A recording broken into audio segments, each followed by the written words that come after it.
Los libros de historia nunca te contaron sobre el Agabalus porque su historia es demasiado controversial. Pero yo sí te la voy a contar. Prepárate para conocer al emperador que Roma quiso borrar de la historia. Imagínate por un momento que estás caminando por las calles de Roma en el año 219 después de Cristo. El aire vibra con rumores susurrados y un pánico apenas contenido. Las fachadas de mármol de los palacios imperiales brillan bajo el sol mediterráneo, pero hay algo podrido festering beneath toda esa belleza pristina. Lo puedes oler. Desde las puertas doradas de la residencia imperial llega el sonido de flautas y tambores, pero no es la música digna de las ceremonias de Estado. Esto es salvaje, primitivo, intoxicante. El tipo de ritmo que acelera tu pulso y nubla tu mente con pensamientos prohibidos. Un esclavo pasa corriendo junto a ti, su rostro pálido como piedra caliza, aferrando un cáliz dorado tan fuerte que sus nudillos se han vuelto blancos. Sus ojos van de izquierda a derecha como si temiera que alguien lo estuviera observando. Pero, ¿reportar a quién exactamente? ¿Al emperador? Pero, ¿cuál emperador? ¿El que se suponía que debía estar gobernando? ¿O el chico sirio de 14 años que de alguna manera logró apoderarse del trono y convertir el imperio más grande de la historia humana en su patio de juegos personal? Si estás disfrutando esta historia olvidada de la historia antigua, considera darle like a este video y suscribirte para más contenido como este. Y por favor, comenta abajo para hacerme saber desde dónde me estás escuchando. Me parece increíble que estemos explorando estas historias antiguas juntos desde diferentes partes del mundo. Para entender cómo Roma cayó en manos de un adolescente que reformaría el imperio según deseos que nadie se había atrevido a expresar en voz alta, necesitamos retroceder al principio. No al principio de Roma, esa es una historia para otro día, sino al principio del fin de la dinastía severa. El chico que se convertiría en el emperador Elagabalus nació como Marcus Aurelius Antoninus alrededor del año 204 en la antigua ciudad de Emesa, en lo que ahora llamamos Siria. Pero incluso ese nombre era una mentira, una ficción política diseñada para conectarlo con el gran emperador filósofo Marco Aurelio. Su verdadero nombre era Varius Avitus Bassianus, y nació en una familia de aristócratas sirios ambiciosos que entendían que en el Imperio Romano la sangre no significaba nada si no podías convencer a la gente de que significaba todo. Imagínate al joven Varius en esos primeros años en Emesa, creciendo a la sombra del gran templo de Elagabal, el dios Sol cuya piedra meteorito negra había caído del cielo para convertirse en el punto focal de la devoción religiosa siria. El templo dominaba el horizonte de la ciudad, sus paredes resonando con los cánticos de los sacerdotes y los gritos de las prostitutas sagradas, el aire espeso con incienso y el olor cobrizo del sacrificio animal. Esto no era Roma, con sus foros de mármol y arquitectura racional. Esto era el Oriente, donde las religiones se mezclaban y fusionaban como colores sangrando en el agua, donde los límites entre lo sagrado y lo profano, masculino y femenino, humano y divino, eran fluidos, negociables, extáticos. La madre de Varius era Julia Soaemias, una mujer cuya ambición ardía tan brillante que podría haber alimentado el faro de Alejandría. Era sobrina de Julia Domna, quien había estado casada con el emperador Septimio Severo y había probado el poder embriagador de ser emperatriz. Cuando Julia Domna murió en 217, poco después del asesinato de su hijo, el emperador Caracalla, dejó atrás una red de mujeres sirias que se habían acostumbrado a ejercer influencia desde las sombras del poder imperial. Pero las sombras no eran suficientes para Julia Soaemias. Ella quería a su hijo en el trono y estaba dispuesta a destrozar el imperio para ponerlo allí.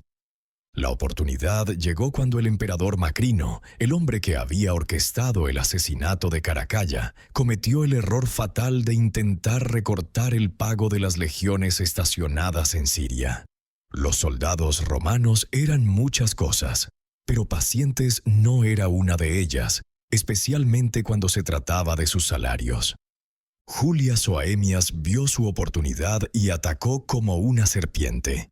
Comenzó a difundir el rumor de que el joven Varius era en realidad el hijo ilegítimo de Caracalla, nacido de una aventura secreta con su querida hermana. Era una mentira tan audaz, tan escandalosa, que casi tenía que ser verdad. Imagínate la escena en el campamento sirio de la Legio Tercera Gallica en mayo del 218. Los soldados habían estado refunfuñando durante meses sobre su pago reducido, su lealtad al emperador Macrino colgando de hilos más delgados que tela de araña. Entonces Julia Soaemias llega con su hijo, vestido con las túnicas púrpuras del cargo imperial, su rostro joven pintado con cosméticos al estilo oriental, sus movimientos gráciles y andróginos, de maneras que fascinan y perturban a los veteranos curtidos. Ella se para frente a ellos y les dice quién es él realmente, el hijo de su amado Caracalla, el heredero legítimo del trono que le ha sido robado. Pero más que eso, les dice que es la encarnación viviente de Elagabal, el dios sol sirio, nacido para traer una nueva era dorada al imperio. Los soldados miran a este chico pintado, esta criatura que parece existir en el espacio entre masculino y femenino, humano y divino, y algo se agita en su sangre. Tal vez sea fervor religioso genuino, tal vez solo la promesa de mejor pago y la oportunidad de estar del lado ganador de una guerra civil. Tal vez sea algo más oscuro, alguna locura colectiva que se apodera de grupos de hombres cuando están lejos de casa y enfrentados con lo imposible. Cualquiera que sea, se arrodillan. La proclamación resuena a través del campamento como un trueno. Salve César, salve Marcus Aurelius Antoninus, salve Elagabalus. Cuando Elagabalus finalmente entra a Roma en el verano de 219, la ciudad contiene la respiración. Su procesión es diferente a cualquier procesión imperial en la historia romana. Soldados romanos tradicionales marchan junto a sacerdotes sirios. Oficiales imperiales vestidos de púrpura caminan al lado de cortesanas pintadas. Prostitutas sagradas comparten el camino con guardias pretorianos que aún no están seguros de en qué se han metido. En el centro de todo está Elagabalus mismo, viajando en un carro dorado tirado por caballos blancos, su apariencia cambiando de día en día de maneras que dejan a los testigos luchando por encontrar palabras. A veces se presenta como un emperador romano debería. Toga perfectamente drapeada, porte digno, cada centímetro el heredero de Augusto y Trajano.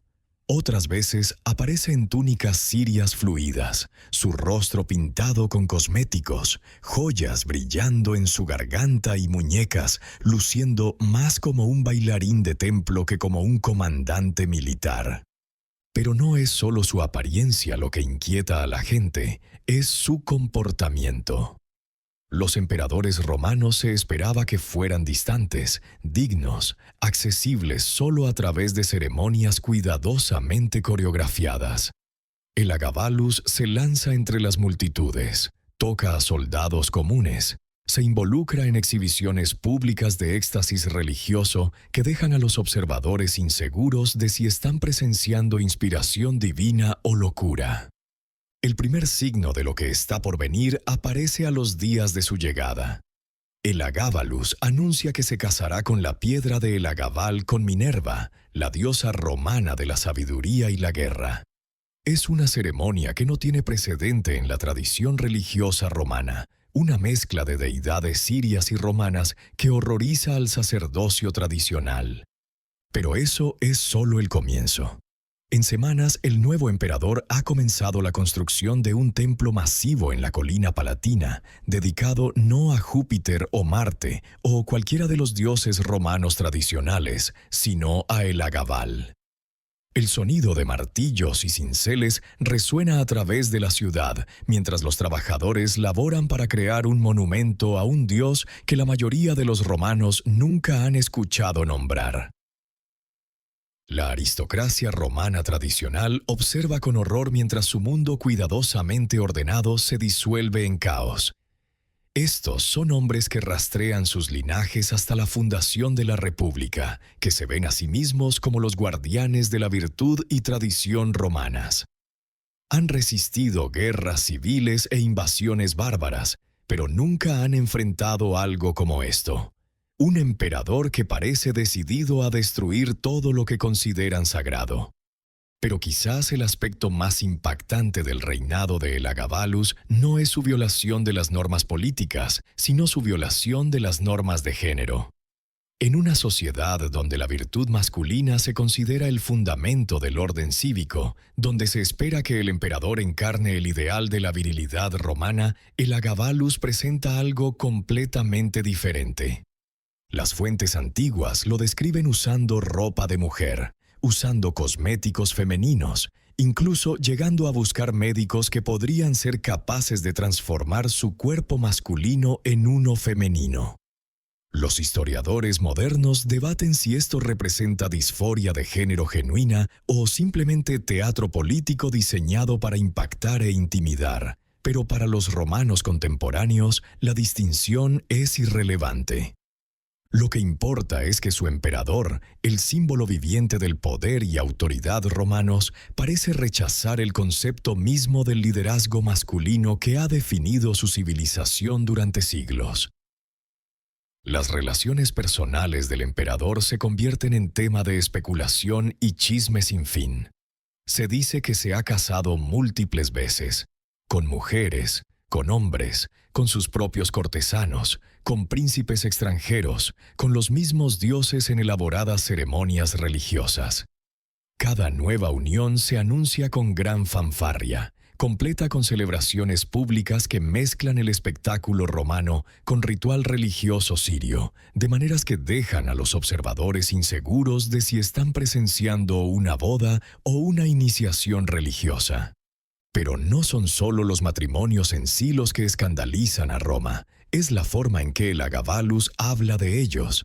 Habla abiertamente de su deseo de ser dominado, de ser tratado como una mujer en sus relaciones con hombres. Discute prácticas sexuales que los romanos consideran no solo inmorales, sino literalmente indecibles. Cosas que se hacen en las sombras de los burdeles de la ciudad, pero nunca se reconocen en la sociedad educada. Imagínate el shock de los aristócratas romanos, acostumbrados a emperadores que proyectan fuerza y dominancia, que encarnan los ideales masculinos del ciudadano guerrero. Ahora tienen un gobernante que parece deleitarse en la sumisión, que toma placer en actividades que la cultura romana asocia con la debilidad y la feminidad. No es solo políticamente peligroso, es psicológicamente desestabilizante, desafiando supuestos sobre el poder y el género que han sido centrales a la identidad romana durante siglos. Para el tercer año de su reinado, las tensiones comienzan a mostrarse. El Senado está cada vez más inquieto, la Guardia Pretoriana muestra signos de deslealtad y las provincias en todo el imperio reportan disturbios mientras las poblaciones locales luchan por entender qué está pasando en la capital. Los problemas económicos también se están acumulando. El gasto lujoso del emperador en ceremonias religiosas y entretenimientos palaciegos está drenando el tesoro imperial. Su nombramiento de favoritos incompetentes a posiciones administrativas está interrumpiendo la gobernanza eficiente que ha mantenido el imperio funcionando durante siglos. Julia Maesa, la tía de Elagabalus y madre de su primo Alejandro Severo, ve su oportunidad. Ha estado observando desde los márgenes durante 4 años, cuidadosamente construyendo redes de apoyo entre los mismos tradicionalistas romanos que han sido más alienados por el reinado de su sobrino. Su hijo Alejandro es todo lo que Elagabalus no es: convencionalmente masculino, respetuoso de la tradición, entrenado en la ley y administración romanas en lugar del misticismo sirio. A los 13 años ya está mostrando signos del tipo de liderazgo estable y competente que el imperio necesita desesperadamente después de 4 años de caos e innovación. La crisis se profundiza cuando Elagabalus anuncia su intención de remover a todos los dioses romanos tradicionales de sus templos y reemplazarlos con imágenes de Elagabal. No es solo innovación religiosa ahora, es destrucción activa de todo lo que los romanos consideran sagrado. Incluso sus seguidores más leales comienzan a vacilar. Los cortesanos sirios que se han beneficiado de su favor comienzan a hacer consultas silenciosas sobre pasaje seguro de regreso a su tierra natal.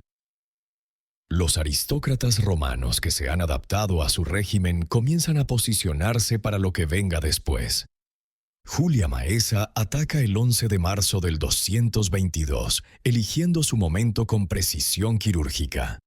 Elagabalus y su madre se están reuniendo con comandantes de la Guardia Pretoriana en el palacio, ostensiblemente para discutir arreglos de seguridad para otro festival religioso.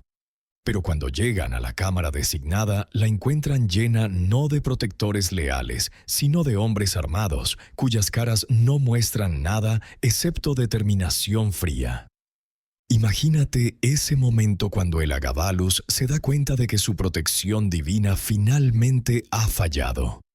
El chico que una vez comandó legiones a través de la pura fuerza de personalidad, ahora enfrenta una habitación llena de soldados que ya no lo ven como su emperador, que ya no creen en su autoridad divina, que han decidido que la supervivencia del imperio requiere su muerte.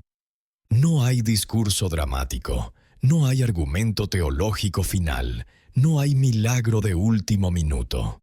Solo la eficiencia brutal de asesinos profesionales haciendo lo que creen que es necesario para salvar a Roma de su propio emperador. Julia Soaemias muere primero, tratando de proteger a su hijo con su propio cuerpo, sus ambiciones finalmente consumiéndola de la manera más literal posible.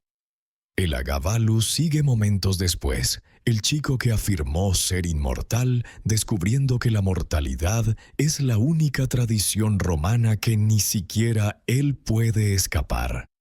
Pero la muerte no es suficiente para los conspiradores. El cuerpo que una vez usó púrpura imperial, que una vez afirmó estatus divino, que una vez desafió cada supuesto sobre género y poder y autoridad que la civilización romana tenía como sagrado, debe ser profanado de maneras que hagan la naturaleza de esta revolución inequívocamente clara. Los cadáveres son arrastrados por las calles de Roma, las multitudes que se reúnen para presenciar el espectáculo, algunos vitoreando el fin de lo que ven como una abominación, otros llorando por la destrucción de algo sin precedentes e irreemplazable. Los cuerpos son despojados, mutilados, arrastrados por alcantarillas, finalmente arrojados al río Tíber como basura. Es un rechazo no solo de Elagabalus como individuo, sino de todo lo que representó. El experimento en transformación imperial, el desafío a los roles de género tradicionales, el intento de rehacer la religión romana según modelos orientales. Todo muere con él, arrastrado por una marea de reacción que reformará el imperio por generaciones. Alejandro Severo es proclamado emperador en horas de la muerte de su primo.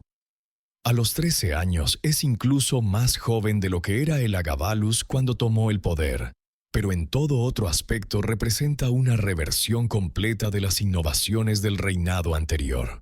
Los primeros actos del nuevo emperador son calculados para borrar el legado de su predecesor tan completamente como sea posible.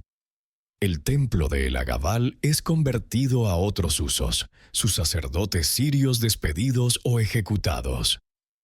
La piedra meteorito negra que sirvió como punto focal de la revolución religiosa de Elagabalus es silenciosamente enviada de vuelta a Siria, removiendo el símbolo físico de la influencia oriental del corazón del imperio. Pero borrar a una persona de la historia es más complicado que borrar sus políticas.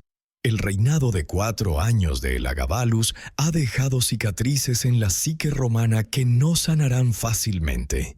El imperio ha visto lo que pasa cuando los límites tradicionales son desafiados, cuando supuestos de larga data sobre poder y género y religión son puestos en duda. Ese conocimiento no puede ser desaprendido, no puede ser deseado por decreto imperial. Por el resto de la historia del Imperio Romano, los fantasmas de esos 4 años extraños perseguirían la imaginación colectiva. Un recordatorio de que las fronteras entre aceptable e inaceptable, tradicional y revolucionario, sagrado y profano, son más frágiles de lo que cualquiera quiere admitir. Parado de nuevo en esa calle romana donde comenzamos, observando a los sirvientes del palacio apresurarse con sus ojos hacia abajo y sus voces susurradas, te das cuenta de que lo que estás presenciando no es solo el fin del reinado de un emperador, sino el fin de un experimento en posibilidad humana. El carro dorado se ha ido ahora, reemplazado por el transporte más modesto de un emperador convencional. La música exótica ha sido silenciada, reemplazada por los himnos tradicionales romanos. Los cortesanos pintados han huido o muerto. Pero si escuchas cuidadosamente los susurros que resuenan por los corredores de mármol, aún puedes escuchar el fantasma de lo que podría haber sido. La risa de un chico que pensó que podía rehacer el mundo según su propia visión salvaje. El emperador Dios Sol está muerto, pero las preguntas que planteó sobre poder e identidad sobrevivirán tanto a su reinado como a la civilización que lo destruyó. Al final se atrevió a imaginar que el mundo podría ser diferente, y pagó el precio último por la audacia de su imaginación. Si esta historia te ha fascinado tanto como a mí, dale like al video y suscríbete al canal para más historias olvidadas de la historia. Y dime en los comentarios, ¿crees que Elagabalus fue un visionario adelantado a su tiempo o un tirano peligroso? La historia rara vez es blanca o negra y me encantaría conocer tu perspectiva.